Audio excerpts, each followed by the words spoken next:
It's the final battle between humanity's greatest heroes and their demonic foe. But this time we're not following some glorified, overpowered hero. Instead, our protagonist is just another foot soldier, doing his job diligently. Being the lowly runt he is, a sharp stray laser blasts straight through his chest, a hit so powerful that he doesn't even resist, and just lets it pass through. And that wraps up his story. In his final moments, he glances around at his fellow soldiers, dead and scattered across the battlefield. As for the so-called greatest heroes, well, they're locked in an intense clash against humanity's arch-nemesis, the Liquidator. Among the heroes are 4 brave warriors, each with unique traits and flashy powers.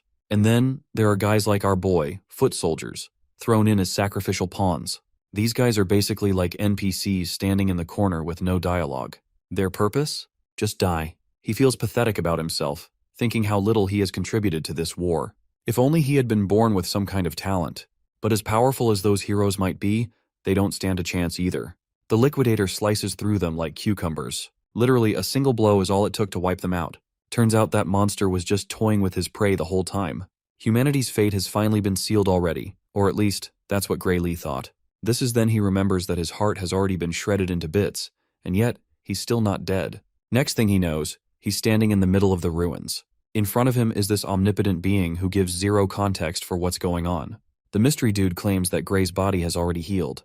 But the wild part is that he healed himself using powers buried deep inside him all along. The entity goes on to further say that Gray is actually way stronger than the Liquidator, the same bastard who slaughtered all those heroes like pigs. However, he's not sure if Gray can even handle that power. So, for now, the entity lends our boy a portion of his own power, just enough to take down the Liquidator. Back in the real world, Gray's sword is instantly surrounded by mysterious energy, gifted by the all-powerful being. Without wasting time, he puts this energy to the test, to see if it's the real deal or just hot air. Turns out this power packs a serious punch. So much so that the Liquidator actually commends Gray for his strength. But it's still not enough. As Gray goes in for another strike, bam! He's sliced in half like the rest. Blood gushes from his bisected body as the Liquidator, weirdly enough, praises him again. He's the first person to push the Liquidator far enough that he had to go all out. But the Liquidator is in for another surprise. Gray isn't done yet. That blackish energy is fueling him. The lower half of his body, which was gone a second ago, has now reformed, made entirely of dark energy. Bro is going full Black Clover mode with that massive sword of his. It's a sight to behold. To think that someone could actually make the Liquidator waver. The enemy sees no other option other than to throw up a honeycomb shield to guard his sorry self. Gray doesn't even look human anymore. He crashes down with his colossal blade, and the impact sends literal shockwaves through the air. The shield shatters into glittering pieces, and Mr. Cocky ends up eating shit with the full brunt of the hit. Now the bastard is seriously wondering if the thing he's fighting is even human. Hell, he's not sure if Gray is even alive. Meanwhile, our boy is asking himself the same thing. But right now, all that matters is the fight. And yeah, this freak is tough as nails, but our boy is also determined to do the math and break this bastard down. He's not stopping until this menace is erased.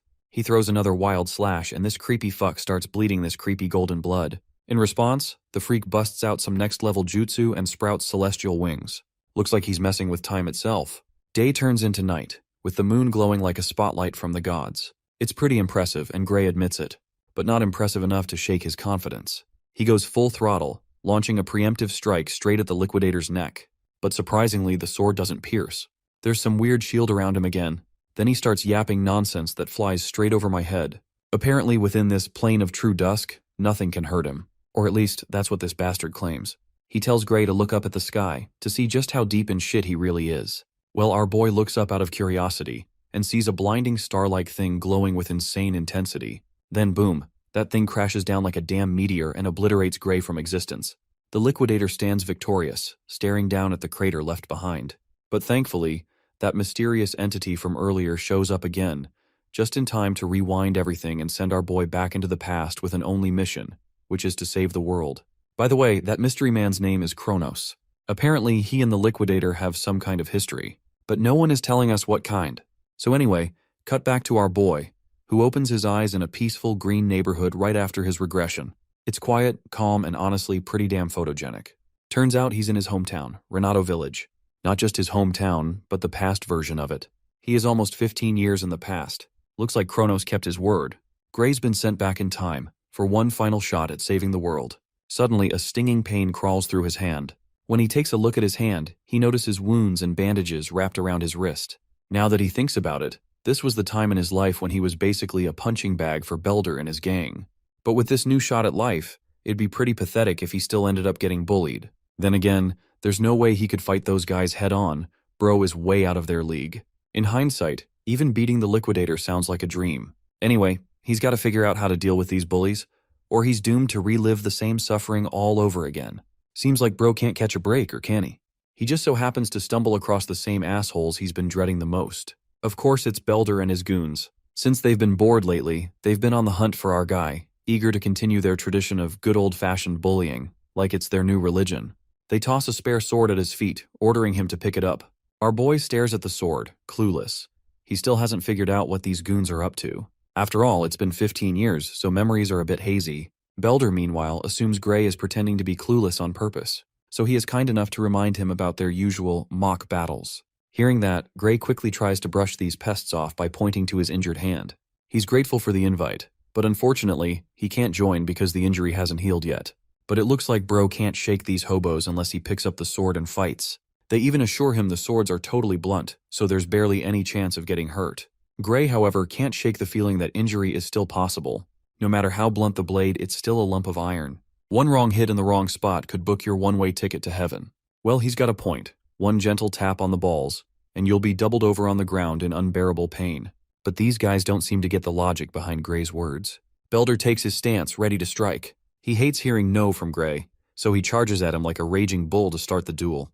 Gray was given time to grab the sword, but it's up, and Belder is already charging at him. Our boy finds it ridiculous that this dude calls it a mock battle while charging like he's pissed off at his own mother. That's when Gray remembers something a former military doctor told him. The reason his swordsmanship never improved was because of an injury he sustained as a kid. Now that he thinks about it, maybe this is the injury that changed his life forever and forced him to live like a runt. Belder comes crashing down with his blade, but Gray blurs away and dodges the strike. Seriously though, even Gray himself is shocked that he managed to dodge it. Belder's face meanwhile tightens in annoyance at seeing such impressive agility. He throws another strike which my guy dodges again. Then a quick strike aimed at his feet is also easily avoided. The bastard's trying hard to tag our boy. He's like a bloodthirsty man on a mission, determined to take his opponent down. But Gray slips through like a ninja on cocaine. At first Gray thought Belder was just slow, but then he realizes that it's not the Belder who has gotten slow, it's he himself who has gotten faster. Bro is literally dodging every strike like he owes rent. Even Belder's goons can't ignore what they're seeing. It's like Gray is a completely different person. He might not have the body he once had, but he still has the memories of every battle he's fought.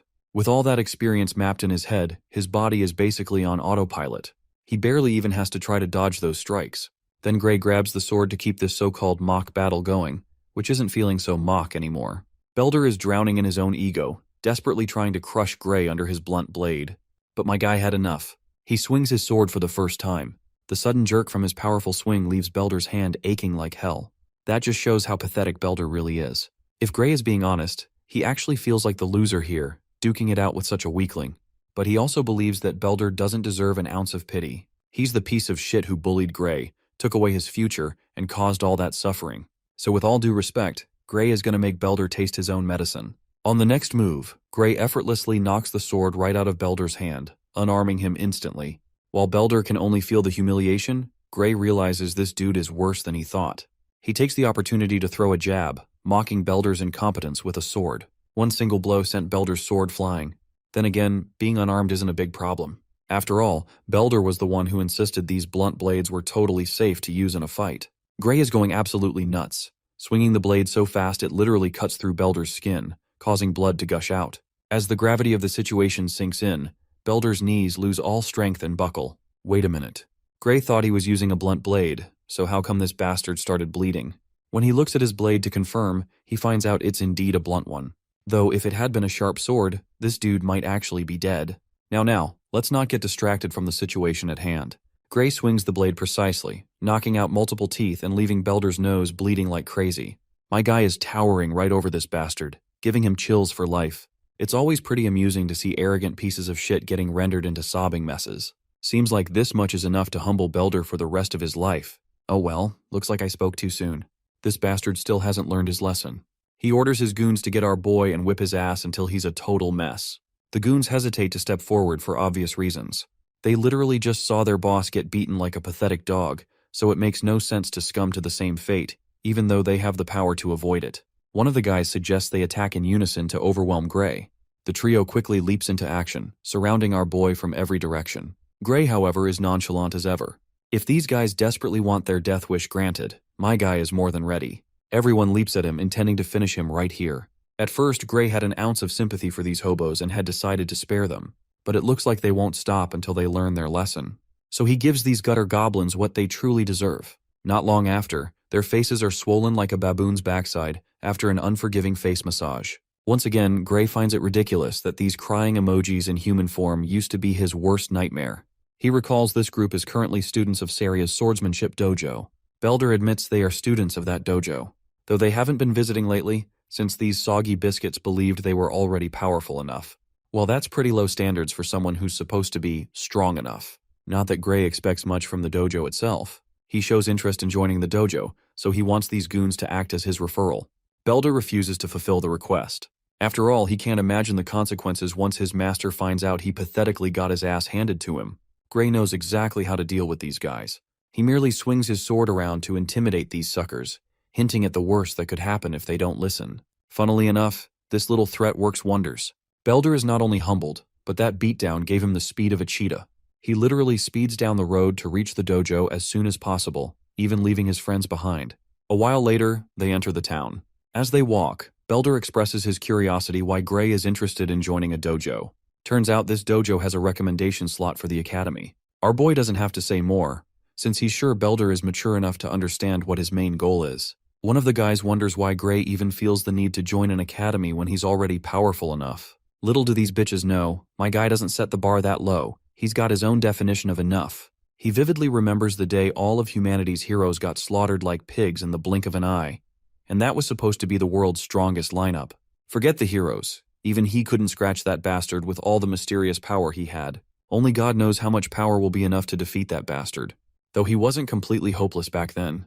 The moment he got those badass dark powers, he felt like an omnipotent being that could destroy anything. The thing that held him back was a lack of swordsmanship skills. He had been relying on a few tricks he learned from the Sword Saint. If only he had spent more time training in swordsmanship, just like the Sword Saint did, he's pretty sure he could have turned the tide of the battle single-handedly. This is likely why Kronos sent him here, to grind his ass off until he's worthy to wield that dark, mysterious power again. A while later, we meet the master those goons were talking about. The group is getting an earful for picking a fight with a random civilian. And what's worse, all they got after challenging that civilian was a humiliating defeat. This intimidating woman is swordsmanship dojo instructor Saria. Belder tries to clarify they weren't actually trying to bully anyone. It was just a mere mock battle. The poor bastard ends up taking a devastating blow for his lies. A hit hard enough that he'd be on the moon with this one-way ticket. His goons are shivering in terror, wishing they could just survive this day. Nothing to be afraid of, guys. The stunt she just pulled was a little lesson she wanted to teach these fools. If they call beating up someone unarmed a mock battle, then what she did also counts as a mock battle. She points her sword right over Belder's ugly face and expels him out of the dojo immediately. Not only him, but his goons are joining him too. With that, those pathetic goons take their pathetic loser leader and walk out pathetically. She immediately twirls around, sits on her feet, and apologizes to her new recruit on behalf of her former students who caused him a lot of trouble. My guy brushes off the apology. Back to business. She's heard he wants a recommendation to the academy, to which my guy affirms it. Since Belder and his second-rate team caused him a lot of trouble, she's willing to write a letter of recommendation for him. Though before doing that, she wants him to prove his worth. Both contestants stand against each other, wooden swords in hand. Being the senior, she generously gives him the opportunity to strike first. And thus the exchange of blows begins. They move so fast that literally all they leave behind are trails of silhouettes from their fearsome strikes. All the while, Saria does her job, which is to assess our boy's capabilities. She can tell his swordsmanship is quite practical for his age. It's as if he's been through countless battles before. Now it makes sense why those bozos got their butts handed to them by a single person. His style is mostly self-taught, but every so often, his swordplay looks similar to what's taught at the academy. This likely means someone probably taught him, though his technique is still rough. One thing's for sure though, he's got a lot of raw talent begging to be tapped and harnessed to its fullest. She's basically found a diamond in the rough. Now that she's assessed him, she decides to end the duel with the last blow she's about to deliver. My guy braces himself and effortlessly parries her attack. This macabre dance once again begins. Bro is literally parrying each of her attacks like he's allergic to damage. This prompts the woman to grow anxious. The lack of hesitation on his side is throwing her off. It's like no attack she tries can falter his stance. Hell, she even starts to feel annoyed at herself. To think she has to give her all in a mock battle that was only meant to gauge this young gun's capabilities. She gets overwhelmed to the point she starts feeling fear. For a moment, he looks like some demonic entity about to unleash something massive. After surviving the last swing from our guy effortlessly, she realizes it was just a wild swing. After that crazy swing, Gray starts to feel tired and his energy level drops. The woman sees him sulking and mistakes it for a weakness in his defense. So she lunges like a feisty cat, only to find herself checkmated right on the spot. Virgil's daughter from another universe is at a loss for words. Right as she thought she had found the winning move and was ready to strike our boy down, the tables flipped on her. The broken wooden sword hits the ground, while Gray finds himself stumped. For a second there, he found his way back to the same dark power he received in his battle against the Liquidator. The fact that he used a hint of that same power now means that he still has access to his abilities, even after regressing into the past. But then, it happens. An agonizing drawback engulfs his body in so much pain that he drops to his knees. He can't even hold himself to stand, while Saria is alarmed by his condition and wants to help. Even after using a fraction of his power, Gray realizes that his current body is unable to exhibit his abilities. Still, he musters the determination to stand on his feet again, despite his body quivering. After telling her that he's okay, Gray finds himself lost in his thoughts, realizing he can hardly stand, which emphasizes just how efficient he's going to have to be with his abilities. Oh, he's also thinking about revealing the information about his power to the experienced swordmaster in front of him. Saria just looks at him dead lost and confused. Meanwhile, our boy assesses the situation with a clear head and concludes that he shouldn't tell anyone about what happened. After all, who would ever believe his ridiculous story? And it's also not like he can control his dark powers at will to demonstrate what he means. Bearing that in mind, he comes up with an innocent excuse that he simply overexerted himself. But to the swordmaster, she doesn't believe him for a damn second, thinking how ridiculous he's sounding with that excuse. There's just no way for him to have sliced her wooden sword when they were fighting with dull weapons in the first place. She's shown to be clever, to the point she understands that Gray is hiding something from her. Virgil's daughter points what's left of her sword towards our boy, causing Gray to inquire if something's the issue.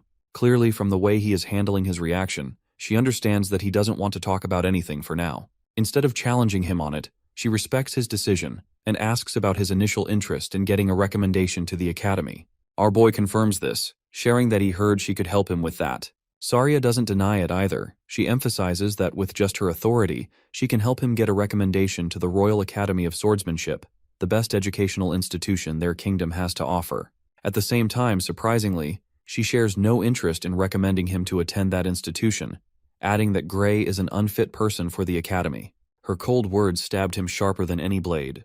Gray starts beating himself inside, doubting his abilities, and admitting that he's too weak. His final attack was the only remarkable thing he'd done in that battle. But wait, Saria's not finished talking. She continues her thoughts, arguing that instead of going to the Royal Academy, the kid should instead head to the World Union Academy instead. What a plot twist that is. The revelation hits him harder than Truck-kun hitting his isekai victims. Though the Royal Academy is their country's finest, the World Union Academy is the best in the entire world.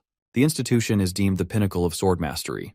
Gray's at a loss for words because this same magic academy is responsible for producing the strongest battle squad, including the likes of the Sword Saint Amy. He immediately confronts Saria, questioning if he's even qualified to attend a prestigious institution like that. Funnily enough, the girl destroys his expectations, pointing out that as he is right now, there's not a shot in hell that he's getting through the door. The Swordmaster knows that even Gray is wary of his shortcomings, especially when it comes to his pathetic state of a body right now. When it comes to the Royal Academy, the kid might be able to pull off a miracle because of his sword skills alone.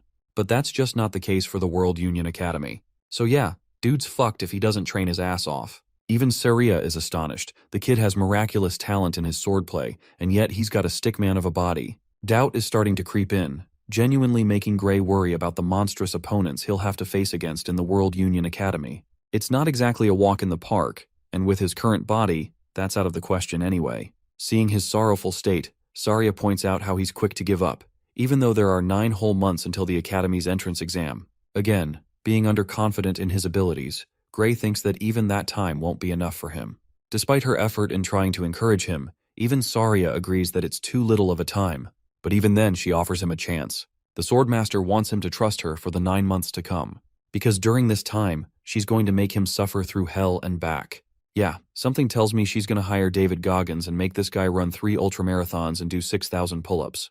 Anyway, Gray admits that though he doesn't want to suffer, he doesn't have any other choice. Declaring himself ready, he hopes that the Swordmaster will take good care of him. Saria takes a liking to his forward determination. At first, you guys probably think it's a good sign that they're starting off on a positive note.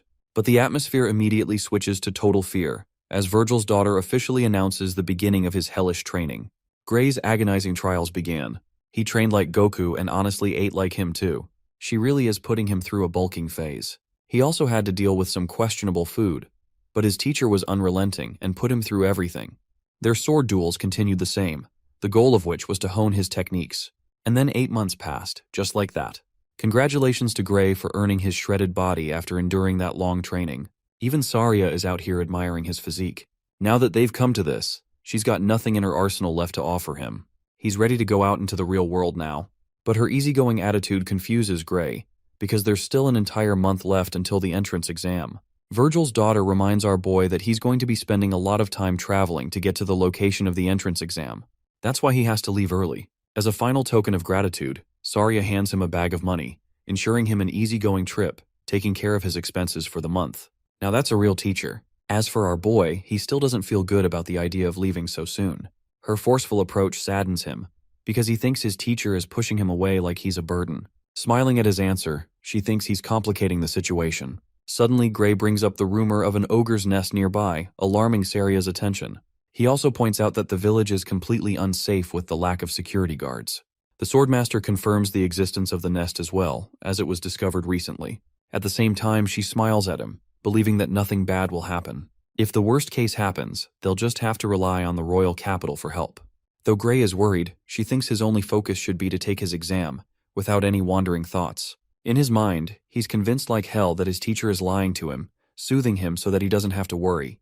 The royal capital is never going to send help to a tiny village, and when the village is raided and destroyed by the ogres, it will inevitably result in Saria's brutal death. In his original life, he learned that she died taking on the battle alone. Anyway, he doesn't tell her any of this and just accepts the situation, thanking his teacher for helping him out all this time.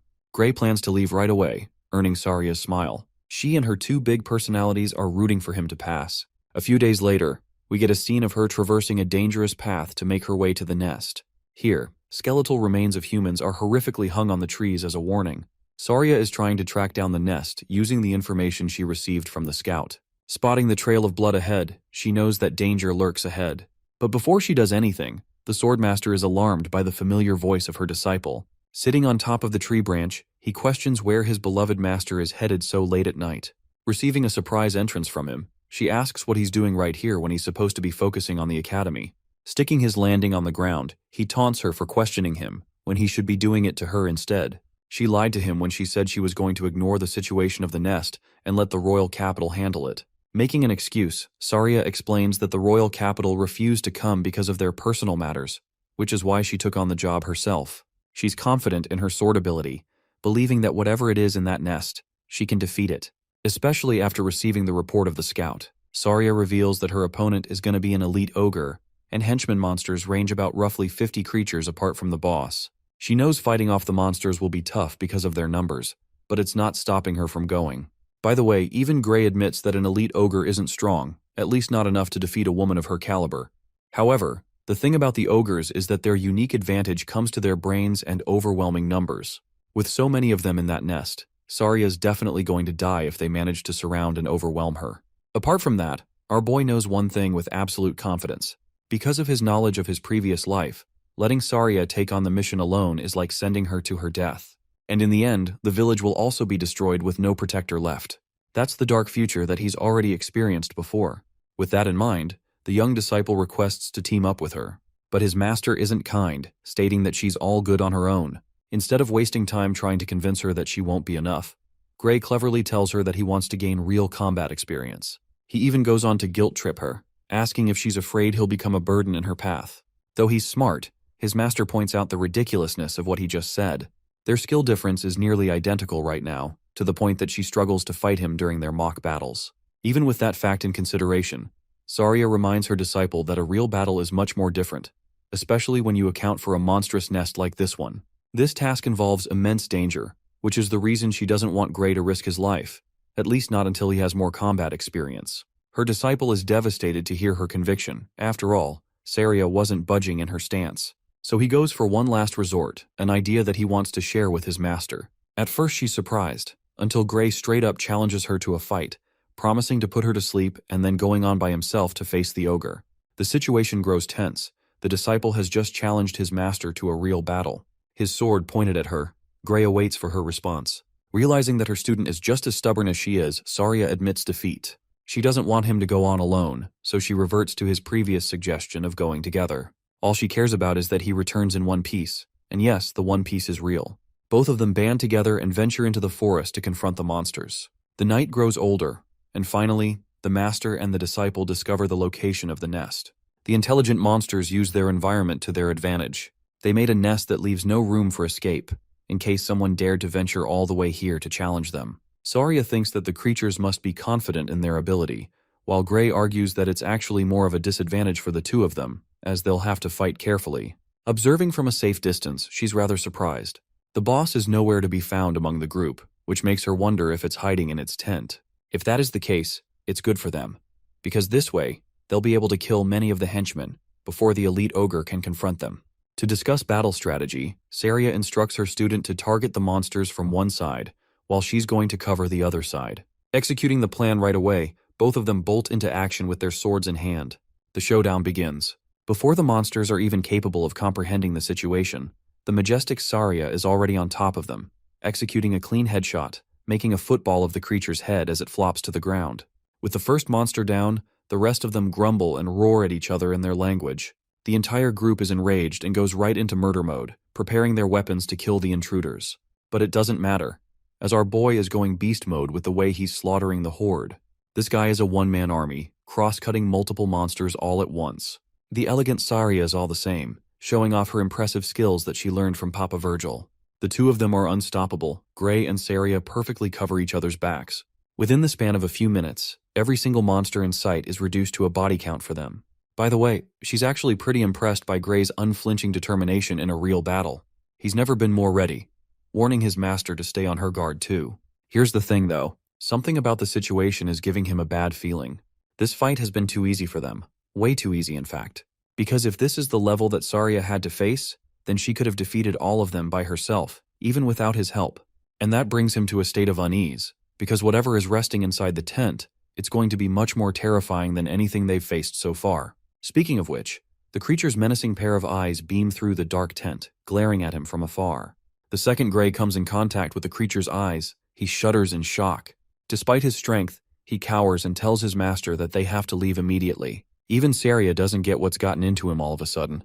Without explaining anything, he roars at her to run, with so much fear in his voice that Saria doesn't question him. She simply follows his instructions and bolts right after him. As they're running along, you might be thinking that they'll escape. But nah, because their terrifying opponent literally leaps over from the skies with a massive vertical.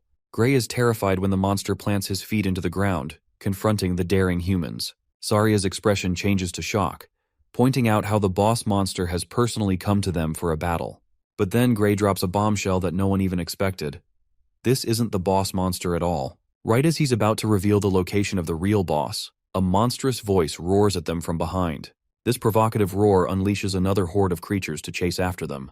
The thrilling noise is deafening for Saria, but for the ogres, it has converted them into battle-hungry maniacs. Saria shivers in fear, failing to comprehend her own senses. There's a creature more terrifying, more brooding than an elite ogre, and it's commanding the entire group. Finally, Gray reveals that they're up against an ogre general. He's the real boss of the monster nest. I have to remind you guys, they're literally sandwiched right now. On one side, there's the elite ogre blocking their escape. Going back isn't an option either because a large horde awaits them along with the real boss of the nest. Saria expresses her shock, fully knowing that they can't face a monster like this even at their level. Their only chance at victory is to kill the elite ogre in front of them to escape. So she does exactly that, by charging at the beast and clashing her weapon against his. Determined to win this battle, she exploits an opening and connects a sharp cut against the creature's body. Blood spurts out of the cut, and while normally this is supposed to be a good sign, her worries only worsen when she notices that the wound is healing again. Meanwhile, Our boy is clashing against dozens of monsters all on his own, sharing his knowledge of the Ogre General's abilities. Apparently, its roar significantly boosts the strength and recovery speed of the monsters. Basically, they're up against an elite ogre on steroids. Defeating even a normal one is so difficult right now that even Gray is having a hard time. Slashing one of the monsters, he tells Saria to cover his back. He instructs her to just delay the battle for a while longer, which makes her question what kind of miraculous strategies he's got planned. To that, our boy shares that in a situation like this, they've only got one objective in sight, and that is to kill the ugliest of them all, the bastard who's hiding behind his horde. The fight for survival begins as Gray clashes his sword against one of the monsters, reflecting his annoyance at getting surrounded and flanked. He deflects the slash and finds another raging monster aiming at him. He's cutting past the enemies, focusing on making a clear path in front of him so that he can get to his objective. In carelessness, however, he uses so much strength that it literally shatters his blade. This is genuinely troublesome because now he's left without the one weapon he's confident in. He dodges the enhanced ogre's downward slash and prioritizes his attention to drawing out his spare sword. Yeah, that's the smartest main character I've seen in a while. Carrying a second sword means being prepared. Anyway, Gray is worried that his blade won't hold up for long. Coming to his rescue, his master tosses her spare sword towards him, allowing him yet another chance at victory. With both spare swords in his hand, he has a better fighting chance. But still, even this won't be enough to kill every single one of these monsters. There's just too much friction in getting to the Ogre General, while at the same time defeating its minions. Trusting his abilities, this man goes batshit crazy, unleashing a super speed slash across his enemies. His forward momentum is broken when one of the ogres tries to attack him. Luckily, he dodges and then quickly blocks the attack. The fight is fatiguing him, but he's still made significant progress dealing with the monsters in front of him. The Ogre General feels threatened and decides to unleash a second monstrous roar. To Gray's horror, the strengthened creatures have just received yet another boost in strength. This guy is not having a good time, as he's struggling even more now having to deal with them. Gray realizes that the Ogre General is intelligent enough to see through his strategy. Now that it knows what the human is trying to do, the Ogre General keeps on roaring to provoke his minions to fight. Blocking one of the strikes, Gray pushes past the monsters to bolt right ahead. A horde of monsters is ready to welcome him. Instead of facing off every single one, he efficiently cuts through the ones that are directly in his way. But even that leaves him with scratches and injuries all over his body. The bloodbath is wearing him down as he struggles to race past their endless barrage of attacks. Letting his guard down, he gets tackled by one of the ogres and pinned into place. Things seem to be looking really bad for him because the ogres have him right where they wanted. Luckily, since they're so enraged, they've lost the sense to cooperate, because one of them slashes through one of its own kind without thinking. Gray internalizes that their strategy is to probably weaken his swords. While he's lost in thought, a Giga-Chad ogre loads a powerful fist to crush his head. It's a do-or-die situation, and he clearly can't let himself be hit, so he uses his sword to mitigate the damage. But even then, Bro is launched into the ground with a heavy crash just from the impact force. Finding himself at the edge of his life, this man still tries to get up in his broken state. That's the definition of a badass. With the previous attack destroying his spare sword, now he only has one sword left, and dozens of ogres to slay, as well as their boss. Once more, the situation isn't in his favor. In fact, it's nearly impossible to get out of this. Despite experiencing a regression, he fully understands his situation right now. Gray simply can't win, not against so many bloodthirsty monsters wearing him down. So he decides to switch his battle strategy, roaring at his master to run away while he can still make himself a decoy for her escape. Saria hears this and smiles, refusing to treat him like that. She's still facing off against the strengthened elite ogre, but Gray doesn't get why she's still determined to fight. He assures her to run away as he'll catch up soon after. But Saria refuses his suggestion, horrifically revealing that she has lost her ability to run. She's suffered a major gash on her thigh, reducing Gray's hopes to ashes. Even that approach is out of the question now. There's no other path left, except marching forward to his death. Swinging his blade in fury, he thinks about the reason why he regressed. Despite bearing such a heavy purpose, all of it is about to come to an end.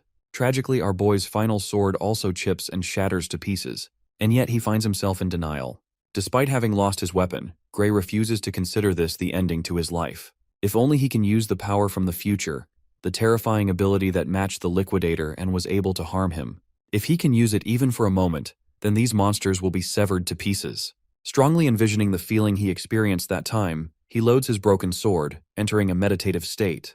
And when he reopens his eyes, Gray is no longer the same weakling he was before. A single dark burning slash eviscerates the ogres, turning them to ashes with his burning black sword. Even Saria doesn't get what's going on. But it appears that our boy is still under control, as even after tapping into his dark powers, he gives her a smile of relief. In the next few seconds, Gray cuts every single creature in his sight, including the ogre general. Even his master can't comprehend what the hell just happened. She's too busy having to focus on the elite ogre in front of her. But now that the ogre general is killed, the strengthening abilities seem to have worn off. Saria understands that now, she can easily kill the beast as it no longer has any capabilities to regenerate. Using a Walmart version of Judgment Cut End, she cuts the creature down, declaring that the elite ogre is nothing without its master. They won at last. Both of them managed to stand against all the odds and won the fight.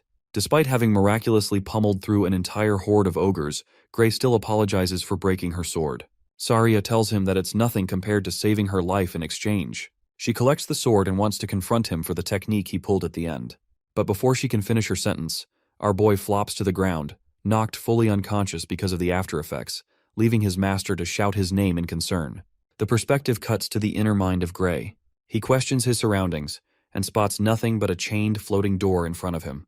He's confused until the door releases the same kind of dark energy that he uses through his ability. A sudden realization dawns over him. This is his very own power. He wonders what would happen if he manages to break the door open. After all, he could obtain the power and make it his own. Determined to try, he marches forth. But the moment he takes his first step, a deathly sensation looms over his body, frightening the ever-living soul out of him. And that's only after taking one step. Gray is so struck with fear as he retreats his way back. He doesn't have all the answers regarding the source of his power, but one thing has been made very clear to him just now. If he dares to provoke the use of his powers in his current state, there's no doubt in hell that he'll die. And that's not just a light claim, because the feeling is so horrific that it drives him to tears. From the void, a voice creeps in his mind, commending him for his decision just now. Before Gray can process it any further, he wakes up in a panicking state in his bed. His master's right beside him, glad that he's finally awake. Worried, he asks where he's at. She explains that she brought him to the village's infirmary as fast as she could. This dude was actually knocked out for 5 whole days, and I'm so glad that the author didn't say 3 days, like all the other stories. Anyway, she was afraid for his life, while Gray is having to cope with the fact that he had to recover for nearly a week because of the burden of the technique he used. Even Saria thinks that he went above and beyond in that battle. It was the definition of defying all odds. Still, she's concerned about the state of his body, and asks if he's capable of moving well. To test it out, our boy tries to lift his arm, but he can't do shit. He can barely use it after expending much energy, but with the way he is right now, there's no way he can hold a sword with an injury like this. Well, actually there's no way he'd ever be able to rub one off either, so he gotta fix this problem fast. Then there's the bruise on his arm, left after the battle. Saria grows concerned for his condition, knowing that he's unable to move his body well. Gray confirms that he's helpless right now. Even his master admits that his arm won't return to normal so soon, revealing that every single bone in his arm has been shattered to pieces. This revelation surprises our boy, because in a strange way, he doesn't feel any pain. That's actually thanks to the magic potion treatment he received. Our boy's jaw hits the floor, because these things are supposed to be really damn expensive, and she just used one on him. Saria explains that it's nothing to worry about, as the village chief personally rewarded them with it. The kid can't believe what he's hearing. He doesn't even know the village chief personally, and he's received a magic potion at his expense. Saria thinks he's dense for being unable to understand his situation. So she puts it in bold words. Gray is officially the savior and the hero of the village. Before he can grapple with what she just said, the village chief barges in to greet the boy, thanking him for everything he did. To point out the greatness of his feat, the village chief reminds the kid that an ogre general is so strong that it takes an entire town to fight against even one.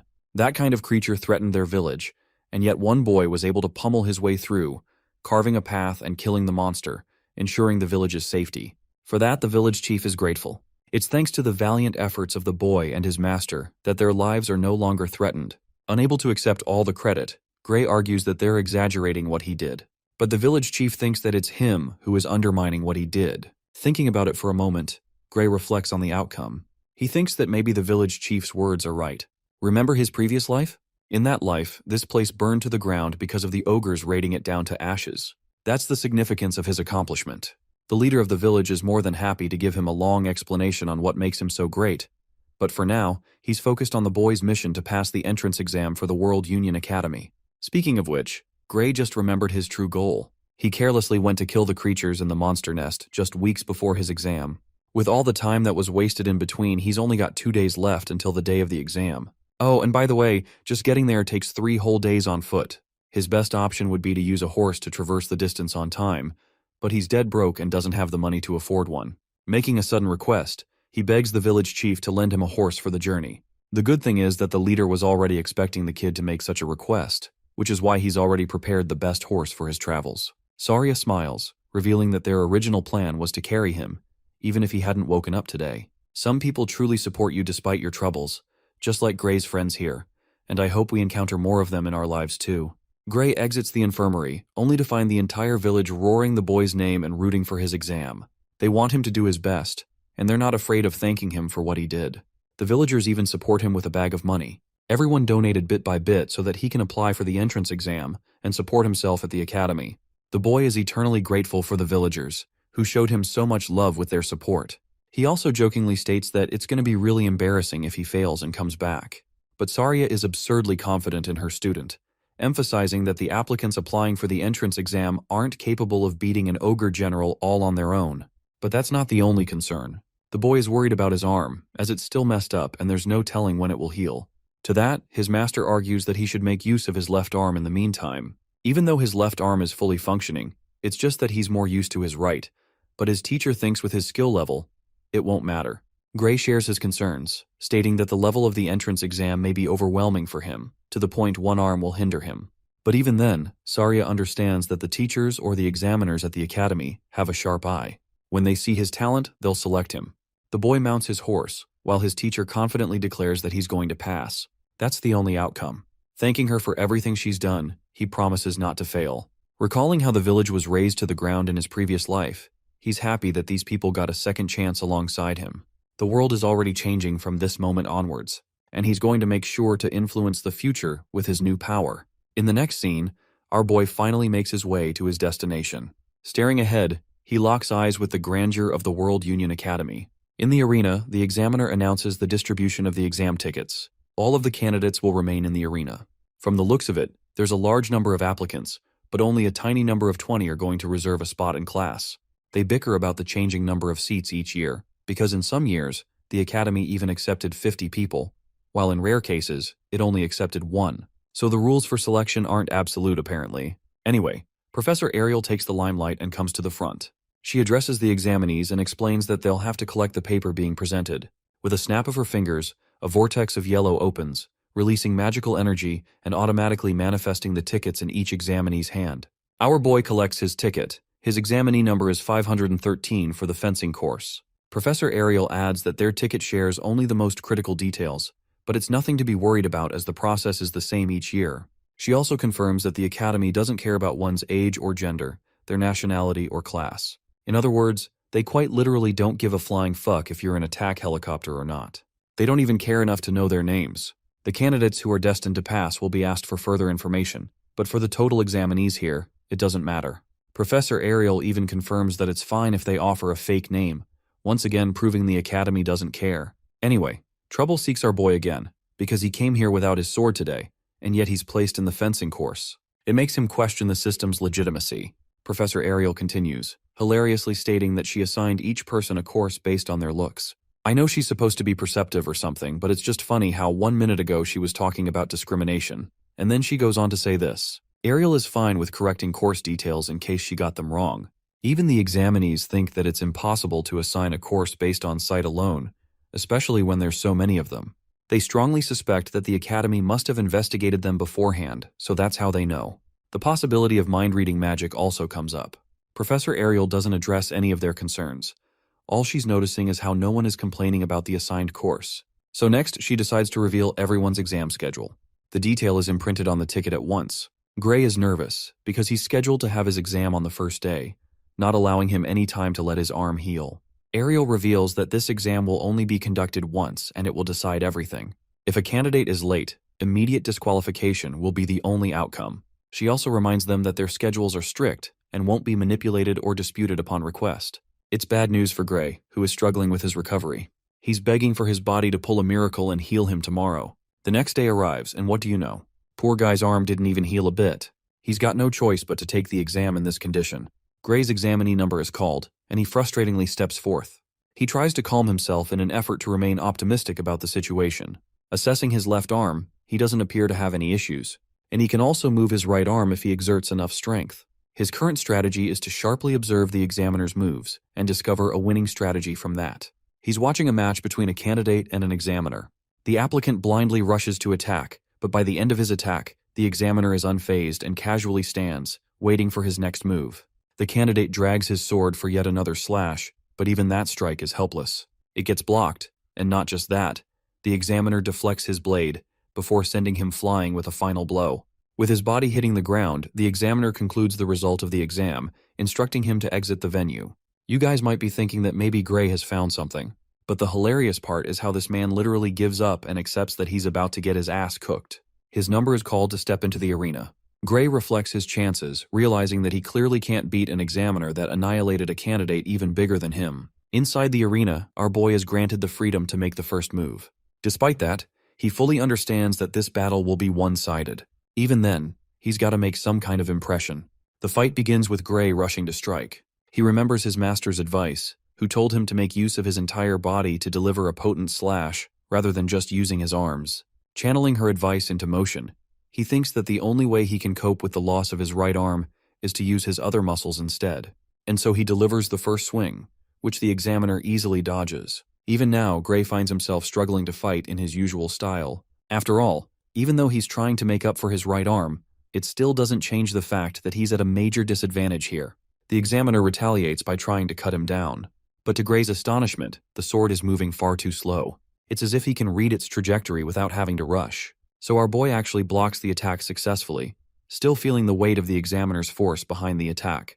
At the same time, he judges that the examiner's technique isn't as refined as Saria. So if he can just focus on the techniques he learned from her, there's a chance he may be able to exploit an opportunity and carve an opening. With that strategy in mind, Gray rushes in full force in an effort to overwhelm the instructor. Oh, and the instructor is actually being pushed back. His speed is his own demise. Gray finds himself becoming confident, realizing that he can easily take down this examiner. The words of his master flash through his mind again. Their blades clash once more, but Gray overwhelms his opponent with a full deflect, ready to finish the battle with his new confidence.